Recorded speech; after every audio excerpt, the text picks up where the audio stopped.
রমাদান vocabulary সিরিজের part 2 তে আপনাদেরকে স্বাগতম জানাচ্ছি। আজকে এই ভিডিওতে আমরা রমজান সম্পর্কিত আরো বেশ কয়েকটি শব্দের ইংরেজি অর্থ জানার চেষ্টা করব। সো আসুন জেনে নেওয়া যাক। রহমত শব্দের ইংরেজি হচ্ছে মার্সি। মাগফিরাত শব্দের ইংরেজি হচ্ছে ফরগিভনেস। মাগফিরাত শব্দের ইংরেজি হচ্ছে ফরগিভনেস। নাজাত শব্দের ইংরেজি হচ্ছে সালভেশন। নাজাত শব্দের ইংরেজি হচ্ছে সালভেশন। সংযম শব্দের ইংরেজি হচ্ছে সেলফ রেস্ট্রেইন্ট বা অ্যাবস্টিনেন্স।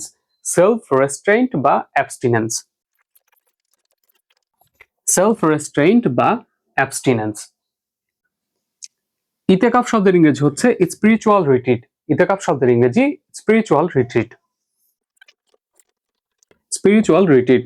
তিলাওয়াত করার ইংরেজি হচ্ছে রিসাইট। তিলাওয়াতের ইংরেজি হচ্ছে রিসাইট।